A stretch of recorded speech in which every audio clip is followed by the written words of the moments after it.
Boa tarde, meus irmãos. Paz em Jesus.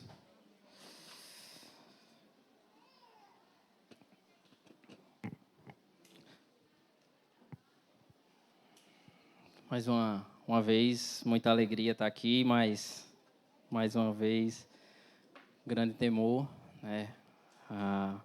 Eu brinquei uma vez com o William que a gente ministra de calça, que é para os irmãos não verem as pernas tremendo. Brincadeira, mas é mais ou menos nesse nível mesmo. A gente vem aqui com muito tremor, de saber que está ministrando para os filhos do Senhor, né? Pessoas tão preciosas e com tanto que o Senhor ama tanto. Se você puder, feche seus olhos, curve sua cabeça, vamos orar mais um pouco. Senhor, nós te agradecemos, Pai, por tudo que já foi falado, Pai, nessa tarde, nesse encontro, Senhor. Muito obrigado, meu Deus, porque sabemos que Tu habitas, Senhor, no meio dos louvores. Senhor, Tu já se fizeste presente, Senhor, nessa tarde aqui. E nós te pedimos que Tu continues, Senhor, conosco durante esse momento, Pai, da palavra, Pai.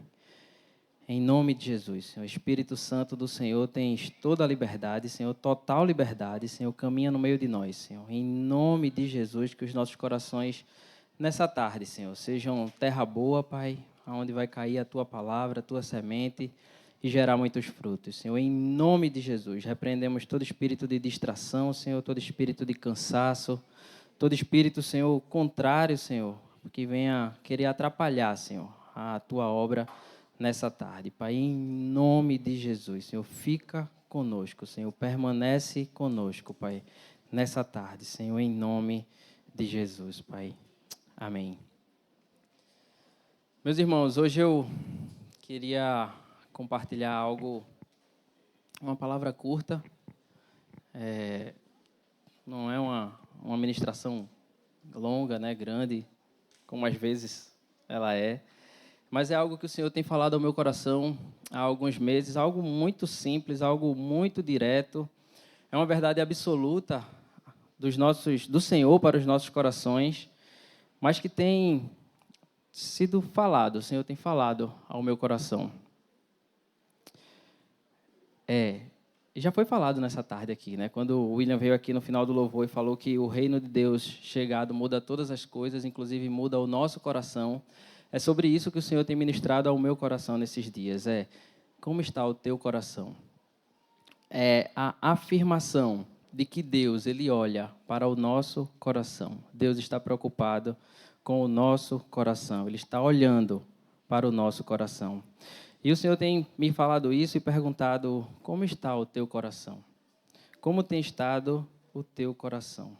O texto base dessa ministração, daquilo que eu queria, com muita simplicidade, compartilhar hoje com os irmãos, está em 1 Samuel, capítulo 16. Texto que todos nós conhecemos, mas que foi a partir daqui que o Senhor começou a falar, colocar isso no meu coração. 1 Samuel 16, texto um pouquinho longo, tá, irmãos? Tenham um pouquinho de paciência. Do versículo 1 ao versículo 13, diz assim: Disse o Senhor a Samuel: Até quando terás pena de Saul, havendo-o eu rejeitado, para que não reine sobre Israel? Enche um chifre de azeite e vem. Enviar-te-ei a Jessé, o belemita, porque dentre os seus filhos me provi de um rei. Disse Samuel: Como eu irei? Pois Saul o saberá e me matará. Então disse o Senhor: Toma contigo um novilho e dize: Vim para sacrificar ao Senhor.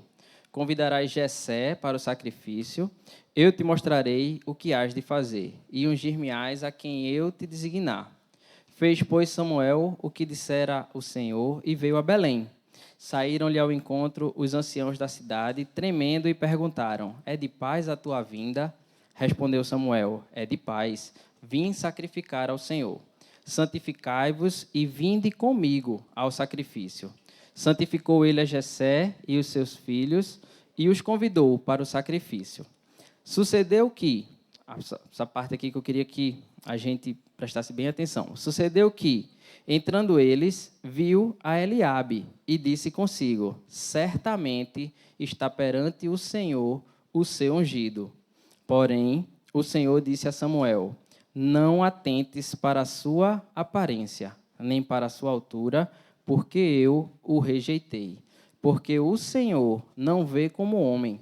O homem vê o exterior, porém o Senhor olha o coração. Então chamou Jessé a Abinadab, o outro filho, e o fez passar diante de Samuel, o qual disse: nem a este escolheu o Senhor. Então Jessé fez passar a Samar, porém Samuel disse: tampouco a este escolheu o Senhor. Assim fez passar Jessé os seus 7 filhos diante de Samuel. Porém Samuel disse a Jessé: o Senhor não escolheu nenhum destes. Perguntou Samuel a Jessé: acabaram-se os teus filhos? E ele respondeu: ainda falta o mais moço, que está apacentando as ovelhas. Disse, pois, Samuel a Jessé: manda chamá-lo, pois não nos assentaremos à mesa sem que ele venha. Então mandou chamá-lo e fê-lo entrar. Era ele ruivo, de belos olhos e boa aparência. Disse o Senhor: levanta-te e unge-o, pois este é ele. E mais uma coisa que eu destaquei aqui, né? Tomou Samuel o chifre do azeite e o ungiu no meio de seus irmãos. E daquele dia em diante, o Espírito do Senhor se apossou de Davi. Texto conhecido, né? A história de Davi, quando Davi foi ungido rei de Israel. Antes de iniciar, a gente falar um pouquinho mais sobre esse texto, como a gente vai falar sobre o coração hoje, né? Aquilo que o Senhor tem colocado no meu coração, falar sobre o nosso coração, nós precisamos entender que o sentido de coração, quando ele está inserido no Antigo Testamento e no Novo Testamento, ele é utilizado no discurso bíblico. No Antigo Testamento, em hebraico, a palavra coração, e eu não sei falar hebraico, mas é algo como leve, a tradução, como é escrito lá. E era usado no tocante ao órgão físico, porém também no sentido abstrato. Eu vou ler aqui.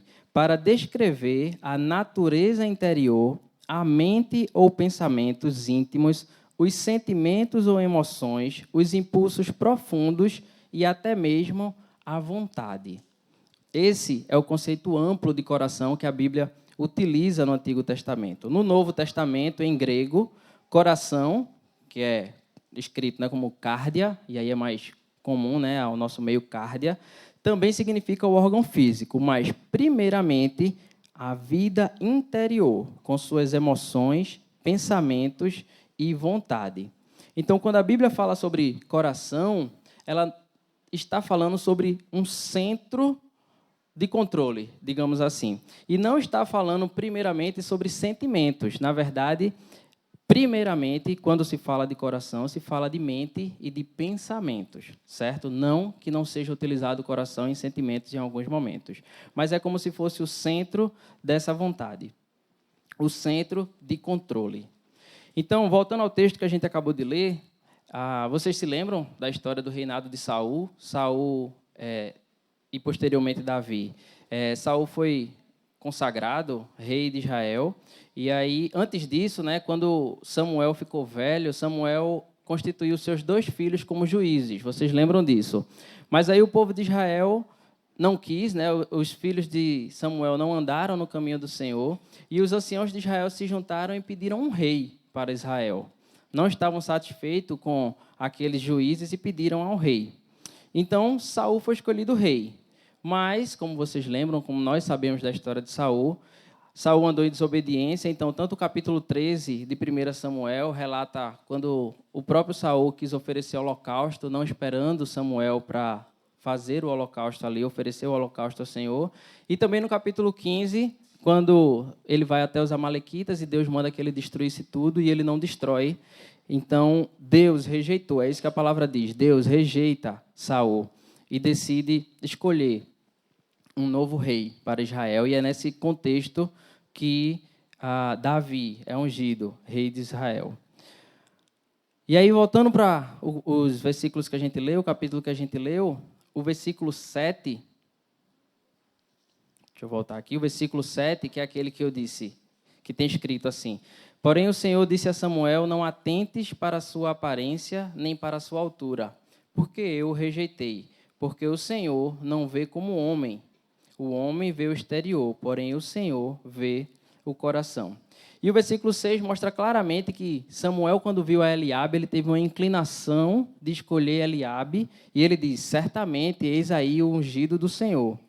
Mas Deus não olhou para Eliabe do mesmo jeito. Então, possivelmente motivado pela sua aparência, Samuel disse, eis aí o ungido do Senhor, eis aí o próximo rei de Israel, possivelmente pela sua aparência, pelo seu porte, talvez pela sua beleza, enfim, Samuel olhava ali para as características físicas de Eliabe.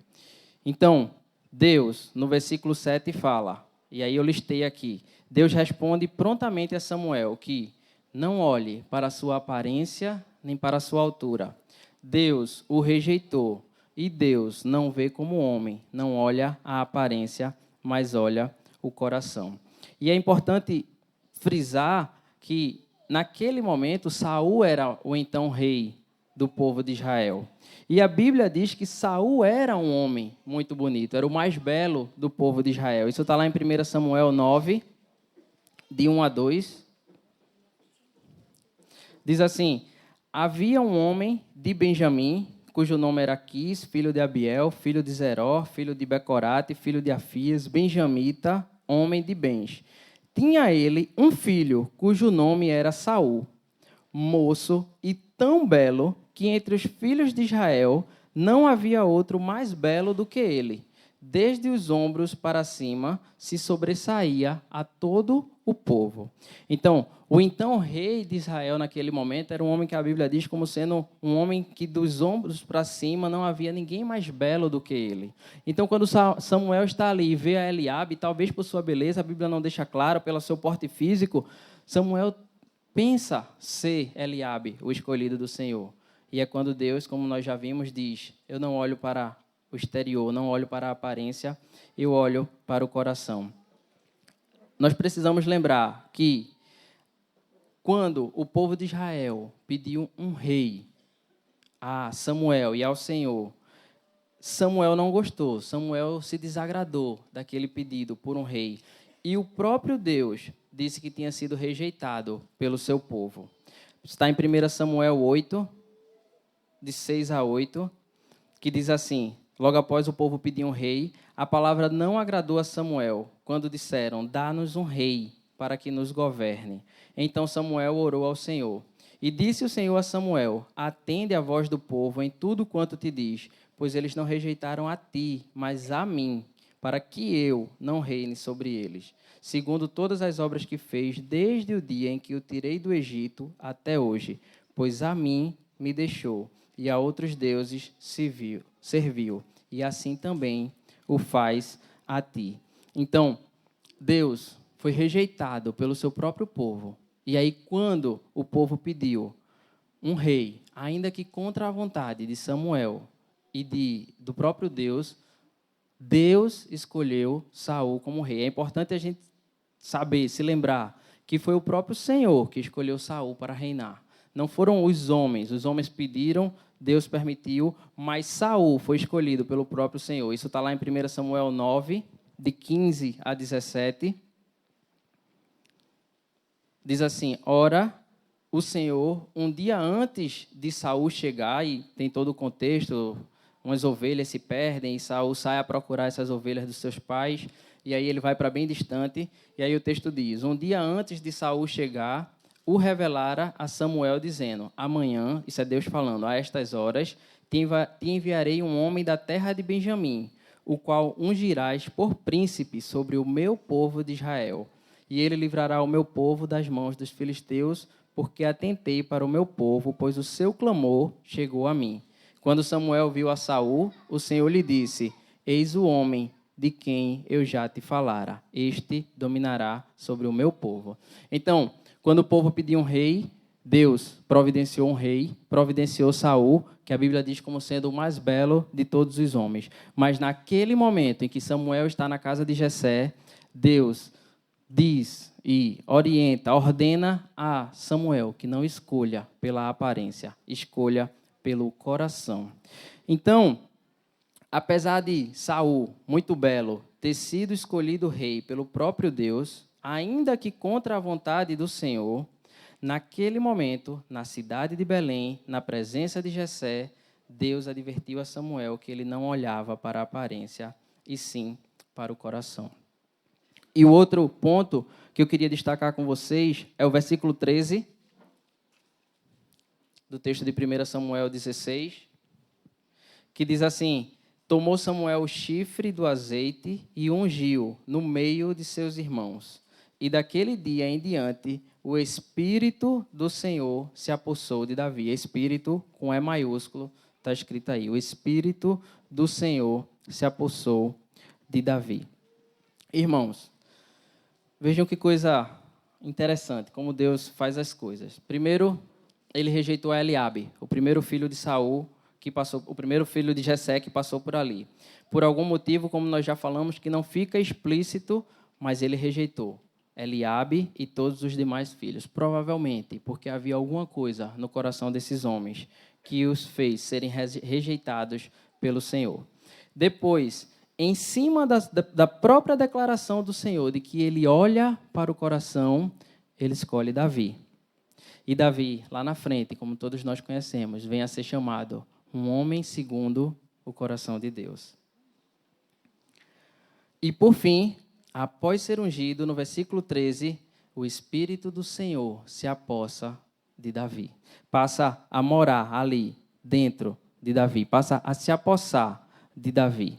E Davi, como nós conhecemos a história de Davi, um homem segundo o coração de Deus, é assim que o texto de Atos 13, 22 diz.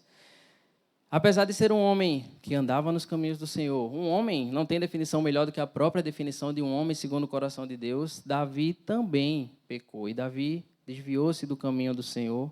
E Davi também, naquele caso de Urias, está lá em 1 Reis 15, 5, diz assim: Davi fez o que era reto perante o Senhor e não se desviou de tudo o quanto lhe ordenara em todos os dias da sua vida. Era um homem íntegro, um homem com a vida diante do Senhor. Tanto é que fica registrado que ele não se desviou de quanto tudo o que lhe ordenara em todos os dias da sua vida, e tem a ressalva, senão no caso de Urias, o heteu. Então, mesmo tendo sido escolhido por Samuel, pelo Senhor, tendo sido ungido por Samuel, rei do povo de Israel, tendo sido considerado um homem segundo o coração de Deus, Davi também pecou. E nós conhecemos a história. Sabemos o que aconteceu, não vamos entrar em detalhes aqui, pois já conhecemos. Mas, eis a diferença de um homem segundo o coração de Deus. O pós-episódio com Batseba. Nós conhecemos a história. Natã, o profeta Natã, vai até lá e conta uma história, uma parábola para Davi. Davi se indigna, né, a parábola da ovelhinha. E aí, para mostrar, para apontar para Davi o erro dele. E no auge do arrependimento de Davi, ele escreveu o Salmo 51, que eu queria que vocês abrissem aí, ou acompanhassem, está colocando aqui. O Salmo 51. O Salmo 51 diz assim: compadece-te de mim, ó Deus, segundo a tua benignidade, e segundo a multidão das tuas misericórdias, apaga as minhas transgressões. Lava-me completamente da minha iniquidade e purifica-me do meu pecado. Pois eu conheço as minhas transgressões e o meu pecado está sempre diante de mim. Pequei contra ti somente, e fiz o que é mal perante os seus olhos, de maneira que serás tido por justo no teu falar e puro no teu julgar. Salmo 51, do versículo 1 ao versículo 4. Então, Davi não negava o seu pecado, Davi tinha consciência da sua natureza pecaminosa, Davi não tinha problemas em confessar o seu pecado a Deus, e Davi mostrou genuíno arrependimento, ao escrever o Salmo 51. E aí, no mesmo Salmo 51, do versículo 9 ao versículo 11, voltando agora para o tema central dessa ministração, sobre o nosso coração, até agora o que nós vimos foi Deus escolhendo um homem segundo o seu coração e falando que ele não olha a aparência, ele olha para o coração. Davi peca, se arrepende, escreve o Salmo 51. Então, do versículo 9 ao versículo 11, está escrito: esconde o rosto dos meus pecados e apaga todas as minhas iniquidades. cria em mim, ó Deus, um coração puro e renova dentro de mim um espírito inabalável. Não me repulses da tua presença, nem me retires o teu Santo Espírito. É interessante notar que Davi, um homem segundo o coração de Deus, um homem escolhido pelo Senhor, pelo seu coração, quando peca, se arrepende e na sua confissão, ele pede a Deus pelas duas coisas que a gente destacou lá no Salmo, no 1 Samuel 16. Um coração puro. Davi pede ao Senhor que crie nele um coração puro. Renova dentro de mim um espírito inabalável. E como a gente viu no versículo 13, que quando foi ungido, o Espírito do Senhor se apossara de Davi, ele termina dizendo no versículo 11, não me repulses da tua presença, nem me retires o teu Santo Espírito. Vejam que Davi não estava preocupado com riquezas. Davi não estava preocupado com fama. Davi não estava preocupado com seu poder. Davi não estava preocupado com nada disso. A preocupação de Davi era saber que o Senhor olhava o coração e que ele precisava ter um coração puro para continuar na presença do Senhor.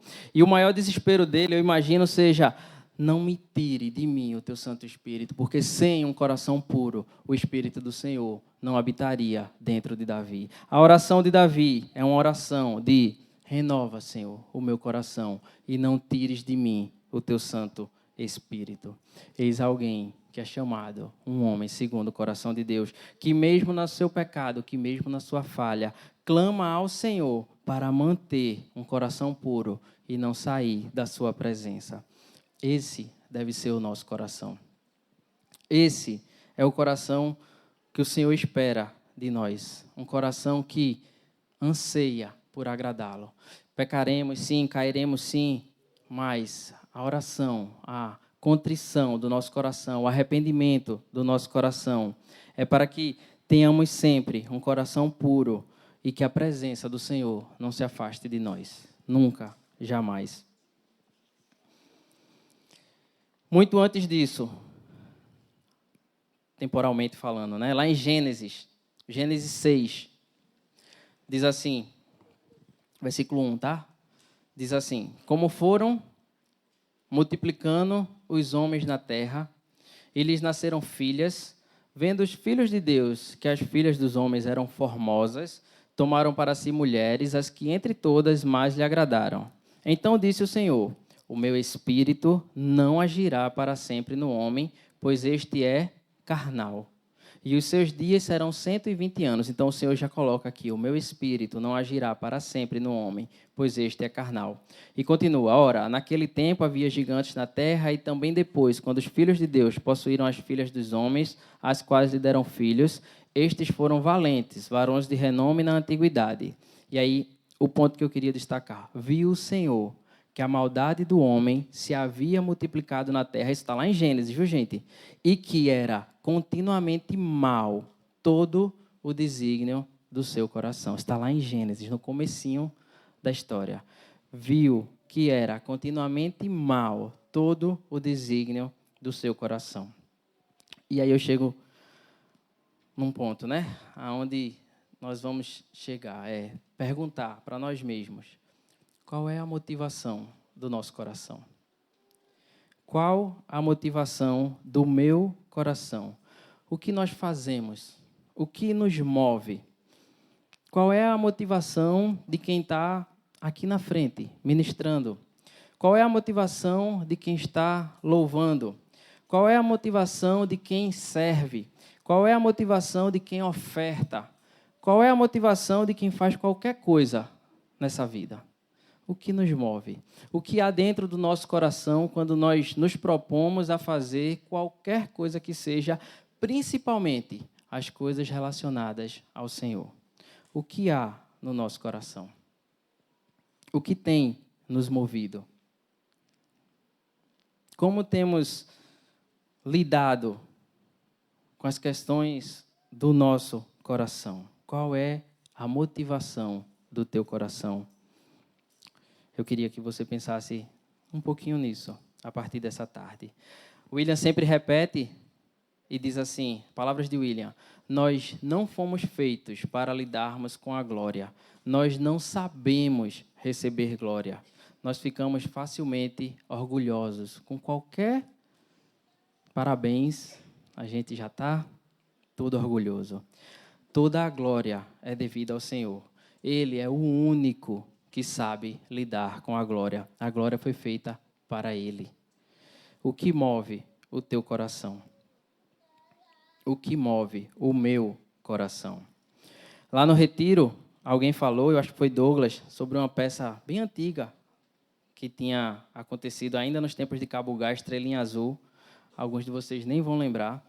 E aí, durante esse tempo, eu me lembrei de uma outra peça que há muitos anos foi encenada aqui. Alguns de vocês vão lembrar.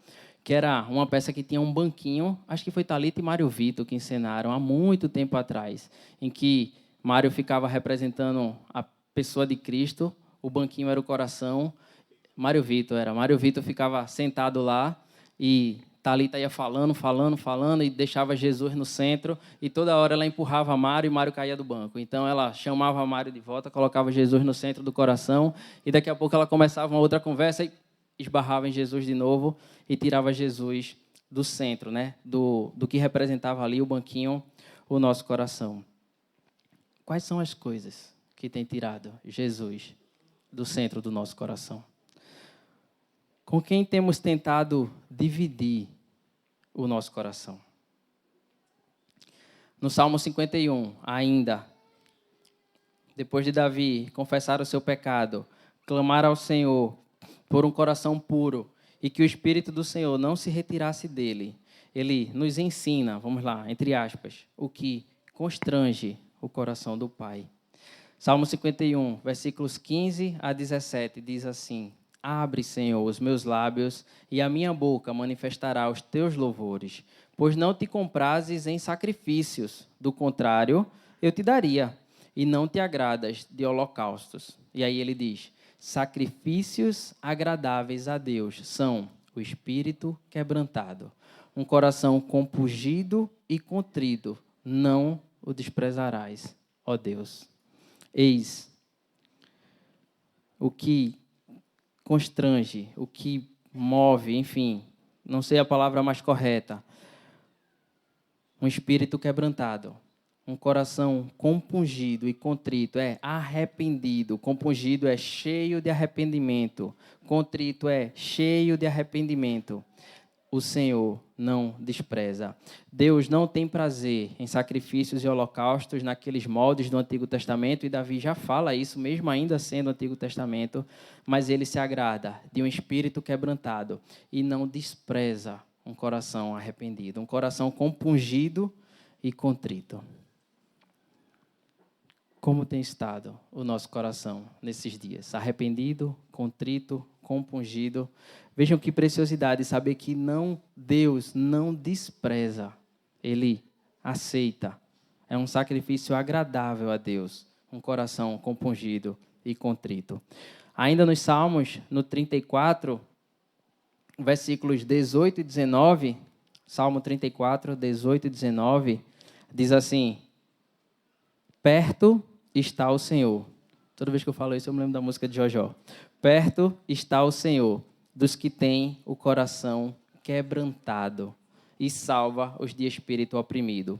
Muitas são as aflições do justo, mas o Senhor de todas o livra. Perto está o Senhor do que tem o espírito, o coração quebrantado. Meu desejo é que o meu coração seja sempre quebrantado, para ter a certeza de que Deus não despreza e que Ele está perto dos que têm um coração quebrantado. Um pouquinho antes, no Salmo 24. Salmo 24, de 1 a 5, diz assim: ao Senhor pertence a terra e tudo que nela se contém, o mundo e os que nele habitam. Fundou a ele sobre os mares e sobre as correntes a estabeleceu. O Senhor fez todas as coisas. Quem subirá ao monte do Senhor? Quem há de permanecer no seu santo lugar? Vejam que pergunta, irmãos. Quem subirá ao monte do Senhor? Quem vai ficar lá pertinho dele? Quem há de permanecer no seu santo lugar? Quem vai ficar lá pertinho do Senhor? E aí ele diz: o que é limpo de mãos e puro de coração, que não entrega a sua alma à falsidade, nem jura dolosamente. Este obterá do Senhor a bênção e a justiça do Deus da sua salvação. O que é limpo de mãos e puro de coração. Esse é que sobe ao monte do Senhor, esse é que permanece no santo lugar. Eu quero ser esse homem de coração puro. Isaías 57, versículo 15. Só para complementar. Isaías 57, versículo 15, diz assim: porque assim diz o alto, o sublime, que habita na eternidade, o qual tem o nome de santo.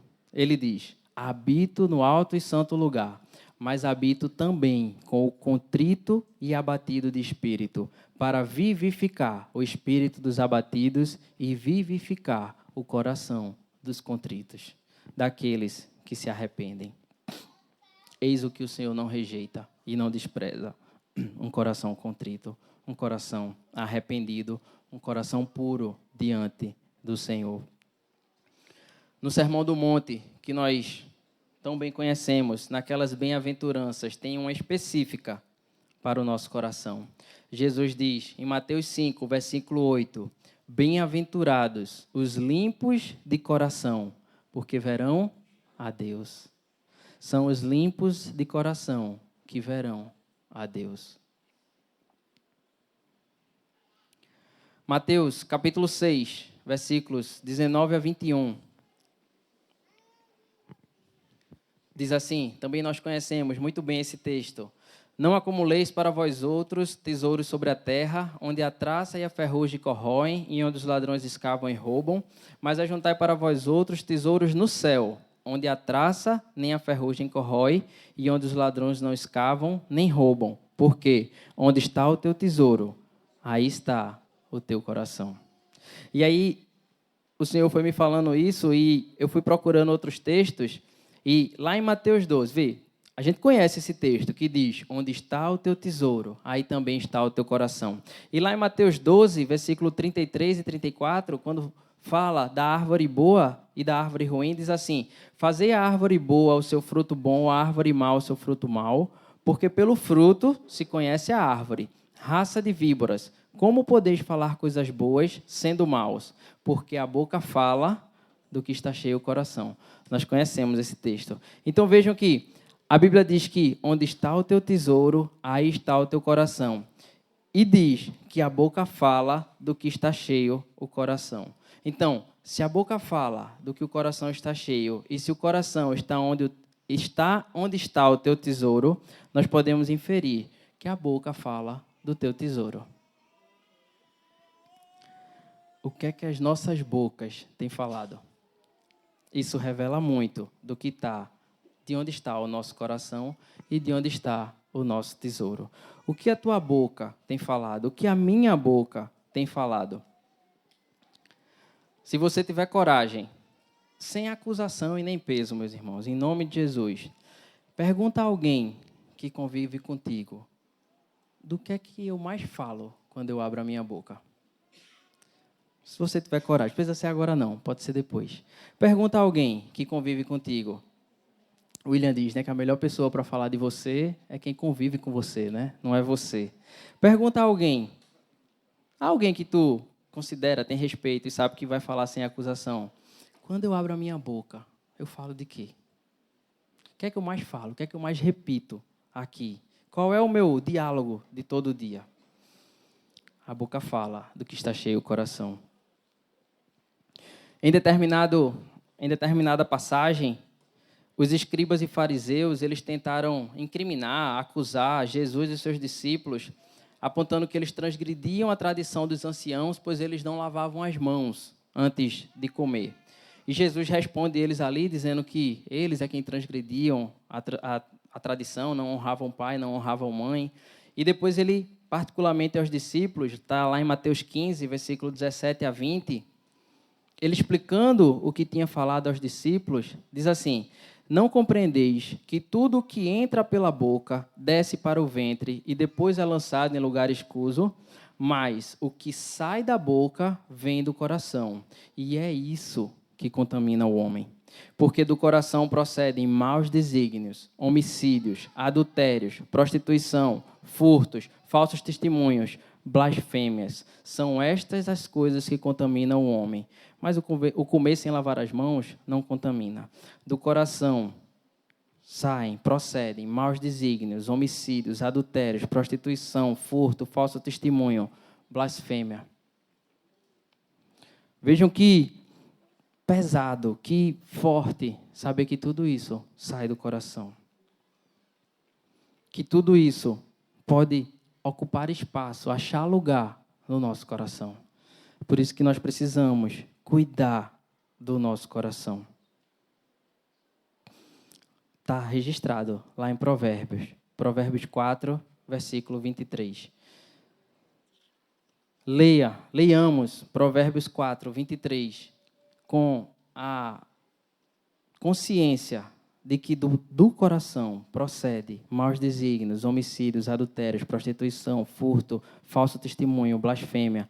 Aí Provérbios 4, 23 diz assim: sobre tudo o que se deve guardar, guarda o teu coração, porque dele procedem as fontes da vida. O que procede do nosso coração? Precisamos guardar o nosso coração. Eu acho muito forte esse texto que diz: sobre tudo o que se deve guardar, guarda o teu coração. A Bíblia nos diz também que nós devemos amar ao Senhor. De que forma? De todo o nosso coração. E de que o acharemos quando o buscarmos de todo o nosso coração. Vejam, irmãos, não há um meio termo. Não há o morno. Nós devemos amar ao Senhor de todo o nosso coração. Nós o acharemos quando o buscarmos de todo o nosso coração. Eu fiz uma pesquisa rápida na minha Bíblia e a expressão de todo o coração, ela se repete mais de 30 vezes na versão que eu utilizei. De todo o coração, não há um meio termo, não é parcialmente. Há espaço no teu coração para Jesus e para mais alguma outra coisa. Não, de todo o nosso coração, com integralidade. Deuteronômio 4, 29, não precisa você abrir, eu vou ler rápido aqui. Diz assim: de lá buscarás ao Senhor teu Deus e o acharás quando o buscardes de todo o teu coração. Deuteronômio 6, 5 e 6 diz: amarás, pois, o Senhor teu Deus de todo o teu coração, de toda a tua alma, de toda a tua força. Estas palavras que hoje te ordeno estarão no teu coração. Mateus, capítulo 22, 36 e 38, quando perguntado qual é o grande mandamento, Jesus respondeu: amarás o Senhor teu Deus de todo o teu coração. Não há meio termo, não há parcial, pedacinho do coração. Ou amamos o Senhor, ou o buscamos de todo o coração, ou não estamos fazendo da maneira correta. E aqui fica uma observação especial, né? um lembrete para os jovens, para os adolescentes, que são, todos nós somos, mas assim, os jovens e adolescentes, que são bombardeados todos os dias por redes sociais. E aí você facilmente se deslumbra com as coisas que a gente vê na internet, com fama, com dinheiro, com a vida que as pessoas levam na internet, padrão de beleza, tenho que ser assim, tenho que ser assado, padrão estético, padrão de vida, riqueza, carros, viagens, negócios. Nada disso é ilícito, irmãos. Nada disso é pecado. Mas isso não pode roubar o teu coração. Jovem, adolescente, todos nós, mas especialmente os jovens e adolescentes, que eu sei que têm até mais acesso, nós sabemos, às redes sociais. Guarda o teu coração. Sobre tudo o que se deve guardar, guarda o teu coração. Lá no Salmo 139, versículo 23 e 24, Davi diz assim: sonda-me, ó Deus, e conhece o meu coração, prova-me e conhece os meus pensamentos, vê se há em mim algum caminho mau e guia-me pelo caminho eterno. Sonda-me, Deus, conhece o meu coração. Nós temos coragem de orar assim, como Davi, para Deus, pedir a Deus que sonde o nosso coração, que veja se há em nós algum caminho mau. Essa deve ser a nossa oração. Sonda-me, Deus. Mostra para mim, Senhor, que nem eu estou vendo. Se há algum caminho mau no meu coração, me mostra e guia-me pelo caminho eterno. Sonda o meu coração, sonda os meus pensamentos.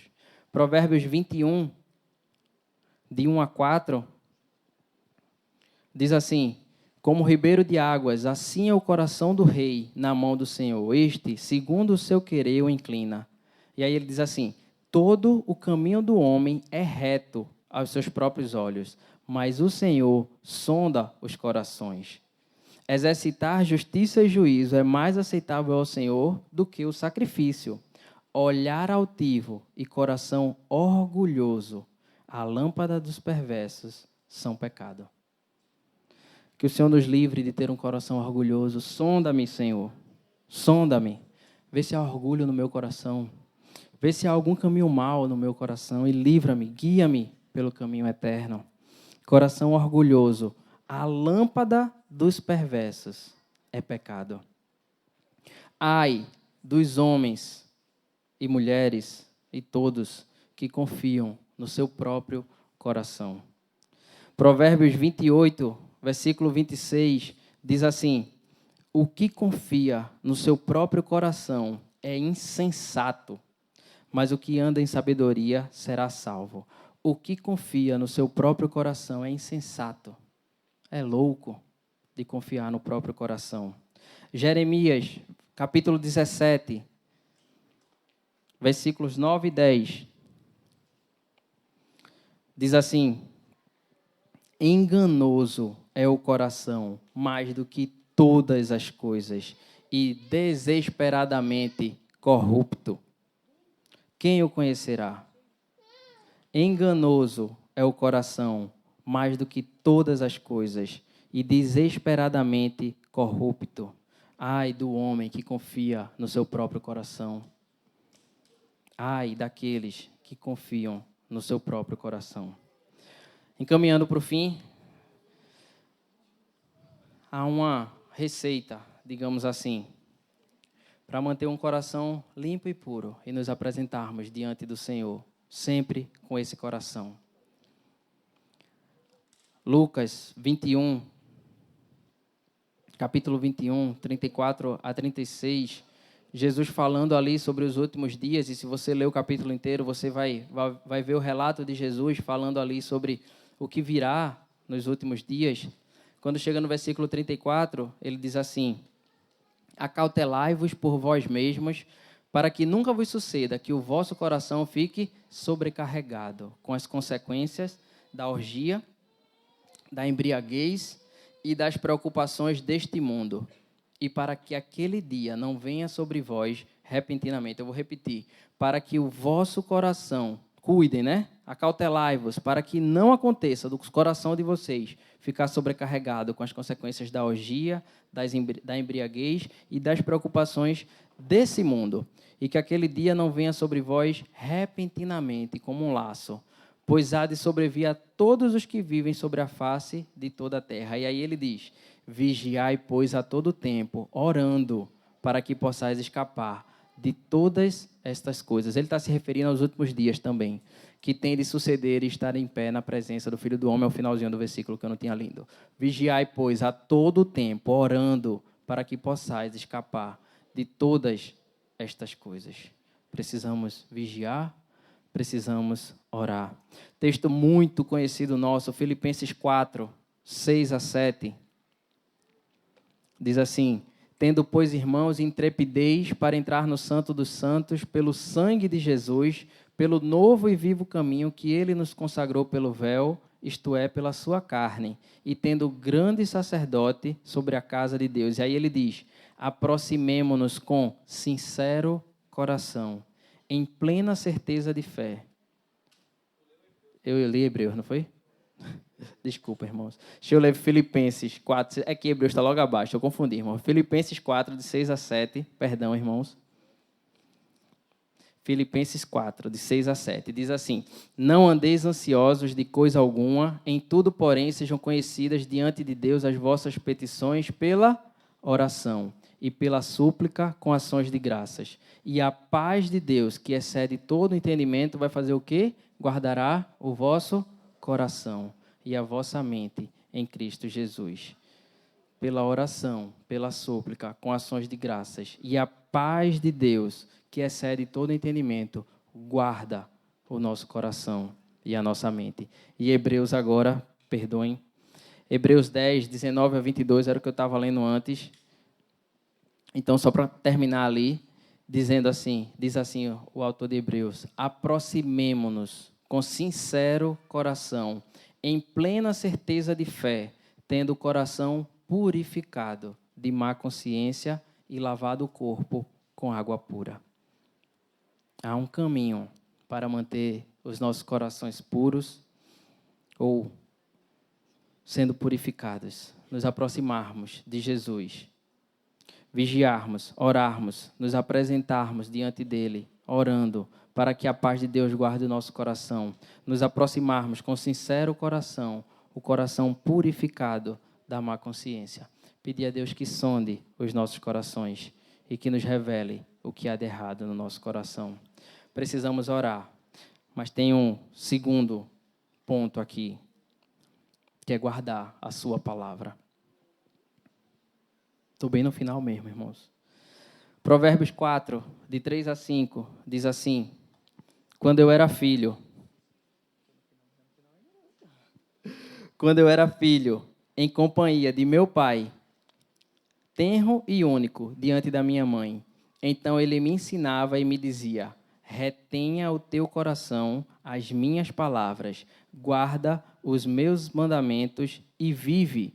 Adquire sabedoria, adquire entendimento e não te esqueça das palavras da minha boca, nem delas te apartes. Orar e ler a palavra. Reter no coração as palavras do Senhor, guardar os mandamentos para que viva. Provérbios 4, continuando, né? Lá, versículo 20 e 22, o mesmo capítulo, diz assim: filho meu, atenta para as minhas palavras, aos meus ensinamentos inclina os ouvidos, não os deixe apartar-se dos teus olhos. E aí ele diz: guarda-os. Guarda o quê? As palavras, os ensinamentos, no mais íntimo do teu coração, porque são vida para quem os acha e saúde para o seu corpo. Orar e guardar a palavra do Senhor no íntimo do coração, porque a palavra do Senhor é vida para quem os acha. E lembra o que a gente tinha lido lá em Provérbios 28, 26? Não, perdão. Provérbios 4, 23, no mesmo capítulo, no 23, ele diz assim: sobre tudo que se deve guardar, guarda o teu coração, porque dele procedem as fontes de vida. A palavra do Senhor, guardada no nosso coração, é vida para nós que achamos. Salmo 119, do 9 ao 11, diz assim: de que maneira poderá o jovem guardar puro o seu caminho? Observando-o segundo a tua palavra. E aí ele diz: de todo o coração te busquei.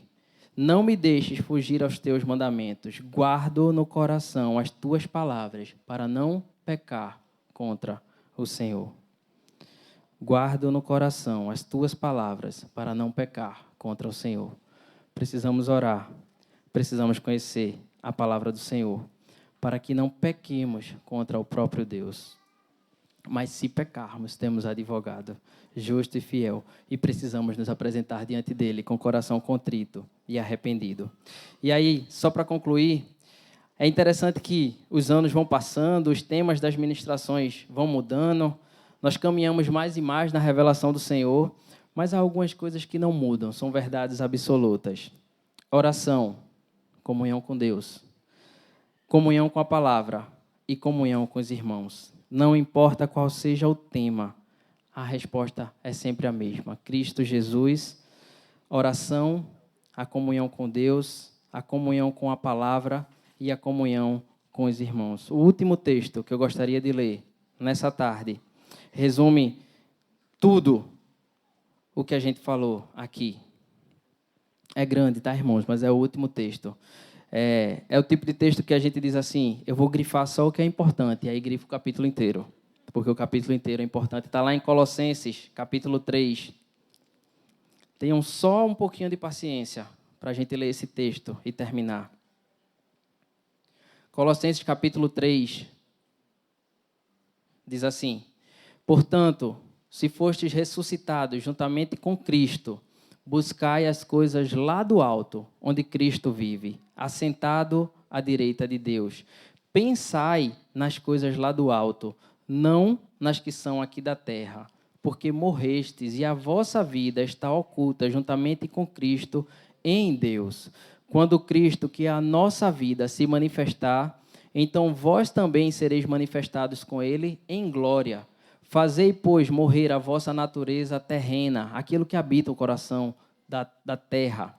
Prostituição, impureza, paixão lasciva, desejo maligno, avareza, que é a idolatria. Por estas coisas é que vem a ira de Deus sobre os filhos da desobediência. Ora, nessas mesmas coisas andastes vós noutro tempo, quando vivíeis nelas. Agora, porém, despojai-vos igualmente de tudo isto. Tira tudo isso da tua vida, do teu coração. Ira, indignação, maldade, maledicência, a linguagem obscena do vosso falar. Não mintam uns aos outros, uma vez que vos despistes do velho homem com os seus efeitos e vos revestistes do novo homem que se refaz para o pleno conhecimento, segundo a imagem daquele que o criou, do qual não pode haver grego nem judeu, circuncisão nem incircuncisão, bárbaro, cita, escravo, livre, porém Cristo é tudo em todos e há de ser tudo em nós e nos nossos corações. E ele continua dizendo: revesti-vos, pois, como eleitos de Deus, santos e amados. O que é que tem que haver no nosso coração? Ternos afetos de misericórdia, bondade, humildade, mansidão, longanimidade. Suportai-vos uns aos outros, perdoai-vos mutuamente, caso alguém tenha motivo de queixa contra outro. Assim como o Senhor vos perdoou, assim também perdoai vós. Acima de tudo isso, porém, esteja o amor, que é o vínculo da perfeição. E ele termina dizendo: seja a paz de Cristo o árbitro em vosso coração, a qual também fostes chamados em um só corpo, e sede agradecidos.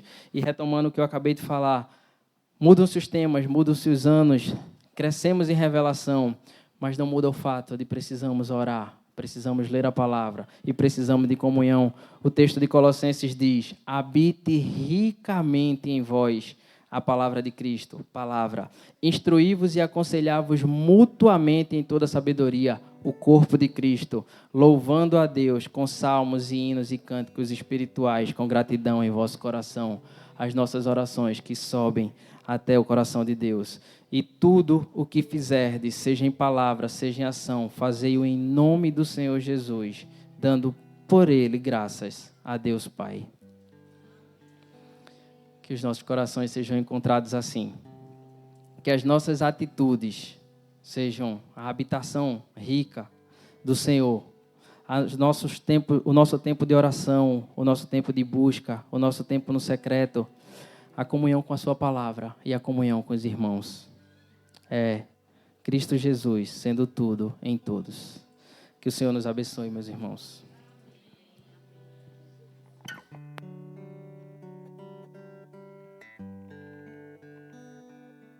Quanto ao Senhor, seus olhos passam por toda a terra para mostrar-se forte, para mostrar-se forte. Quanto ao Senhor, seus olhos passam por toda a terra para mostrar-se forte,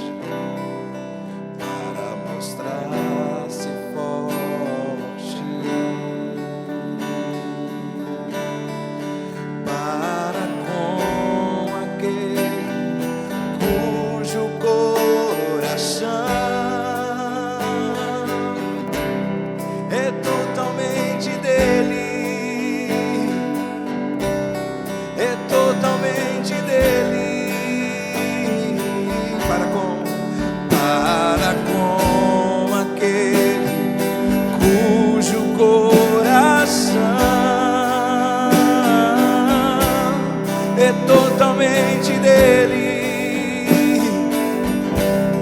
é totalmente dele. Meu coração é teu, meu coração é teu, meu Senhor, meu coração é teu, meu coração é teu, meu Senhor. Quanto ao Senhor, seus olhos passam por toda a terra para mostrar-se forte, para mostrar-se forte para com aquele cujo coração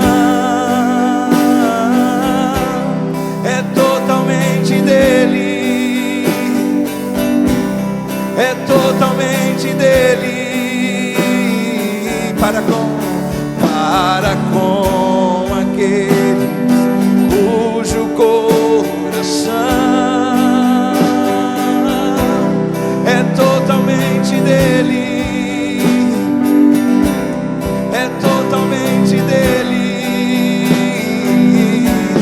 Meu coração é teu,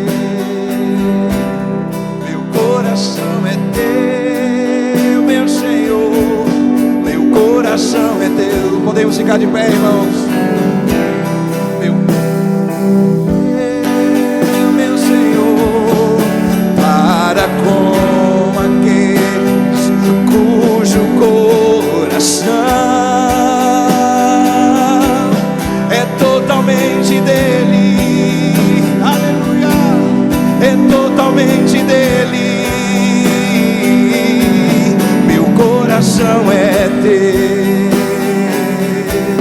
meu coração é teu, meu Senhor, meu coração é teu,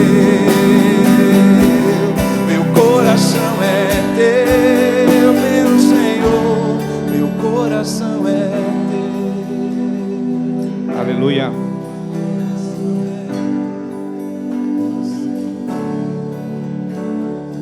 Lamartine, fecha a porta para ninguém sair depois que eu falar isso. Eu vou falar aqui para você, preste atenção. A palavra, quando diz que enganoso é o nosso coração, significa que ele facilmente nos engana. Preste atenção, não é que o nosso coração é facilmente enganado. O original dessa palavra significa que o nosso coração facilmente nos engana. Significa que nós precisamos de outro, na maioria das vezes, para denunciar o nosso coração. E isso é bom para nós, porque vem para a luz. E presta atenção, a luz é boa, sempre é boa, porque as coisas ficam claras. Mas Deus quer deixar as coisas claras para você. Então, nessa canção, existem três que, nesse sentido, para três nós precisamos dar o nosso coração. Três: a Deus, que revela o nosso coração, que denuncia o nosso coração. A palavra também tem o nosso coração, mas nós precisamos dar o nosso coração uns aos outros. O teu irmão tem que ter o teu coração. E não é ter que ter o teu coração para fofá-lo. Nós precisamos uns dos outros para denunciar o nosso coração. E isso não é fácil de viver, mas eu vou dizer para você, é um projeto de Deus que nos ajuda. Ajuda muito, irmãos. Como nos ajuda? Não é assim? Vai doer, tenha certeza disso. Mas vai ser bom, porque dessa maneira o teu coração vai ficando igual ao coração de Jesus. Eu nem vou pedir para você levantar a mão aqueles que querem, porque se você está em Cristo, esse deve ser o teu desejo. Não se esqueça, três devem ter o teu coração: o Pai, a Palavra e a Igreja. Então receba de Deus a correção da palavra em uns dos outros. Essa riqueza eu não abro mão. Amém, queridos? Uns aos outros, pai, filhos, maridos, mulheres, discipuladores, companheiros, irmãos em Cristo, esteja aberto para que Deus use os profetas dele, chegue até você, porque quando Deus chega no nosso coração, irmão, chega para transformá-lo. Essa é a revolução do reino de Deus dentro de nós. Pai, nosso coração é teu, nós o damos a ti, Senhor, damos espontaneamente, damos a tua palavra também, como hoje fomos instruídos e encorajados a apresentar o nosso coração a ti, Senhor. Quem subirá ao teu monte? Quem verá face a face esse Deus santo? Por favor, Senhor. Aquele que estiver limpo de mãos e puro de coração. Mas também eu quero dar o meu coração ao meu irmão para ter liberdade, para que possa cooperar nessa transformação do reino no meu coração. Amém? Então dá um cheiro quem está perto de você, um abraço. E diga por fé, meu coração é teu também. Amém? Faça assim, faça como o Paulinho. Baixa só um pouquinho aqui. Faça como o Paulinho, eu acho muito bom o Paulinho assim. Se for falar, fale. Mas fale com carinho e fale devagar. Mas fale, não deixe de falar não. Porque Jesus vai falar. Meu coração é teu, meu irmão. Canta pra quem tá do lado. Meu coração é teu. Meu coração é teu, meu irmão. Meu coração é teu. Aleluia. Graça do Senhor sobre tua vida nessa semana. Aleluia. Meu irmão, meu coração é teu. Aleluia.